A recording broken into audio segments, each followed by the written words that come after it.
Cześć, jesteśmy Pan Generator, Krzysztof Cybulski, Krzysztof Goliński, Jakub Koźniewski, jeszcze Piotr Barszczewski, którego nie ma tutaj z nami w kadrze. Jesteśmy w 2010 roku na takim fajnym wydarzeniu Media Lab, które się odbywało w Szelicach pod Opolem i od 10 lat działamy razem. Do studiu Pan Generator zajmuje się szeroko pojętym projektowaniem i sztuką nowych mediów. Staramy się znaleźć nowe sposoby interakcji z odbiorcami. Używamy kodu i elektroniki do tworzenia obiektów, które angażują odbiorców, pomagają przekazać jakieś myśli w nowy i zaskakujący sposób. Paradoksalnie czasami te nowe sposoby na poruszanie odbiorców niekoniecznie muszą być związane z tymi najnowszymi technologiami. Znaczy, czasami znajdujemy sposoby na to, jak połączyć jakieś teoretycznie nie dające się połączyć techniki w sposób, na który nikt wcześniej nie wpadł, ale niekoniecznie są to jakieś zupełnie cutting edge technologies, tylko czasami są to rzeczywiście jakieś proste rozwiązania, które są po prostu w zaskakujący sposób wykorzystane. To łączymy ten świat bitów i atomów, tak? Przez co mamy na myśli, że łączymy ten świat, powiedzmy, cyfrowy, bardziej efemeryczny, z tym jednakowoż bardziej namacalnym, tak? No, nasze działania zwykle jednak mają jakąś formę fizyczną, dzieją się w jakiejś konkretnej przestrzeni, nie są czysto wirtualne czy czysto ekranowe. To jest, myślę, że jeden z takich bardziej charakterystycznych elementów naszych działań. Przykładem tego działania jest nasza instalacja Spira La La La La, którą zrobiliśmy w Filharmonii w Szczecinie. Innym przykładem jest nasza instalacja pod tytułem Aparatum, która opowiadała o studiu eksperymentalnym Polskiego Radia.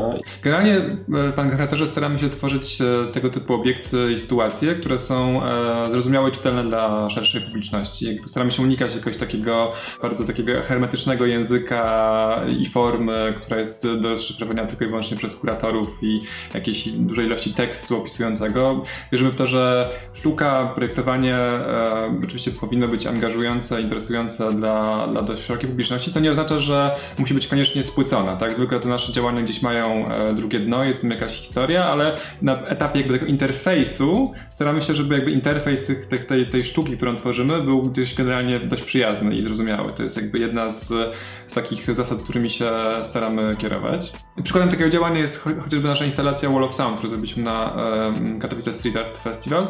Takim wyróżnikiem naszej działalności jest bycie na styku wielu rzeczy. Jeżeli chodzi o nasze prace, to używamy technologii, ale nie robimy gadżetów, tylko robimy sztukę, więc jakby to ścieranie się i styk różnych dziedzin, różnych klimatów wydaje mi się, że jest czymś dla nas bardzo ważnym.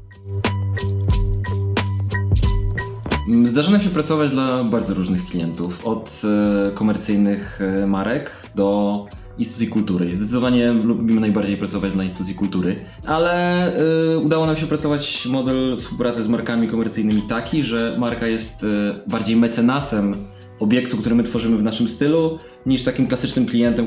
Do tej pory mieliśmy przyjemność pracować dla takich instytucji kultury jak Instytut Lewa Mickiewicza, Muzeum Historii Żydów Polin, Muzeum Powstania Warszawskiego, Muzeum Etnograficzne, również festiwale, chociażby takie jak Warszawska Jesień, Ars Electronica. Jeśli chodzi o marki komercyjne, to chociażby Disney czy Żywiec, ale wtedy mieliśmy też okazję zrobić projekt dla dużego zagranicznego brandu, jakim jest Tencent, czyli chiński gigant IT. Zaczynaliśmy dosyć luźno, spotykaliśmy się raz w tygodniu, coś sobie dubaliśmy, jakieś projekty takie bez budżetu właściwie, hobbystycznie. Ale w ciągu tych 10 lat, po 5 latach założyliśmy spółkę i teraz siedzimy codziennie jak w biurze prawdziwym. Ale nie do końca jak w biurze, mimo wszystko. Atmosfera u nas jest jednak daleka od biurowej. Na początku, kiedy rzeczywiście spotkaliśmy się, to trochę było tak, że każdy z nas miał jakiś tam i tak dosyć szeroki, ale jednak ograniczony w pewnym sensie zestaw umiejętności, więc szukaliśmy osób, które byłyby w stanie to uzupełnić, więc wówczas ja byłem bardziej od dźwięku, Krzysztof i Kuba bardziej zajmowali się programowaniem, Piotr Barszczewski był naszym łącznikiem ze światem robotyki, elektroniki. Natomiast przez te wszystkie lata stopniowo zaczynaliśmy się uczyć zarówno nawzajem od siebie, jak i też z zewnątrz nowych rzeczy. Także w tym momencie rzeczywiście każdy z nas ma mocno poszerzony ten zestaw umiejętności i one się dość mocno zachodzą na siebie. Tak? Istnieje jednak ten efekt takiej pewnej synergii tego, że jednak się uzupełniamy i że każdy właśnie ma jakąś mocniejszą stronę, ktoś ma trochę słabszą i dzięki temu tak naprawdę działając razem jesteśmy w stanie tworzyć rzeczy na najwyższym poziomie. Bardzo istotnym elementem pozwalającym nam uzyskać rozpoznawalność są nasze dokumentacje wideo i rzeczywiście przykładanie do nich dużej uwagi. Myślę, że takim przykładem chociażby takiego projektu, który mieliśmy okazję pokazać na świecie, na Antypodach, jest Konstelacja. I tutaj właśnie ewidentnie mieliśmy taką sytuację, w której to wideo po prostu rozpropagowało się w internecie, na Vimeo miał staw pika i tak dalej i po prostu w pewnym momencie ktoś z drugiej półkuli odezwał się do nas, że hej, mamy festiwal w Melbourne i chcielibyśmy pokazać waszą instalację. Jeżeli chodzi o plan na przyszłość, to planujemy ekspansję na Europę i cały świat. Zaczęliśmy ten proces z projektem na lotnisku w Shenzhen i od 2 miesięcy, 3 reprezentuje nas agencja Output w Chinach. Poza tym tak naprawdę myślę, że chcielibyśmy kontynuować to co robimy, bo to jest praca, która przynosi nam dużo satysfakcji, oczywiście też często dużo znoju i stresu, ale to jest chyba nieodłączny element takiej pracy twórczej, szczególnie bardziej eksperymentalnej. Dodatkowo myślimy też o stworzeniu jakichś produktów. Mówimy oczywiście o kontrolerach muzycznych, które są dosyć istotnym elementem wykonywania muzyki elektronicznej na żywo od wielu już lat i są to często po prostu takie fizyczne interfejsy, które pozwalają nam sterować brzmieniem dźwięków, które pochodzą z komputera czy z syntezatorów. Bardzo nas cieszy, że nasze realizacje są doceniane przez bardzo różne konkursy z różnych granic spektrum, od właśnie takich stricte artystycznych, bardziej kulturalnych. Tutaj można wymienić Ars Electronica, Paszporty Polityki, które dostaliśmy za 2018 rok i chociażby ostatnio shortlistę konkursu Lumen Prize. A z drugiej strony są konkursy bardziej z branży kreatywnej, komercyjnej. Tutaj chociażby Złoty Lew w Cannes w 2016 roku za Muzeum Powstania Warszawskiego. Liczne miecze KTR-ów. Też bardzo nam było miło dostać nagrodę za studio roku, chociażby w Polish Graphic Design Awards.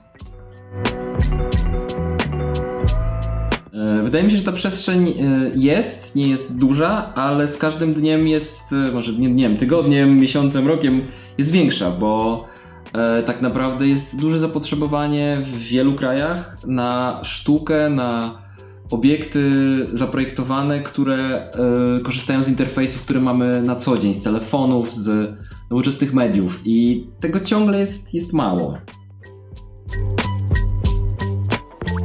Myślę, że też jest ogólnie duże niezrozumienie wśród klientów jakby tworzenia nowych rzeczy, dlatego że większość ludzi myśli o pewnych gotowych produktach, o gotowych rozwiązaniach, a nie zdają sobie sprawy z tego, że stworzenie czegokolwiek nowego często wymaga wielu iteracji, wielu prób. To tak naprawdę często są różne ślepe uliczki, w które się wchodzi.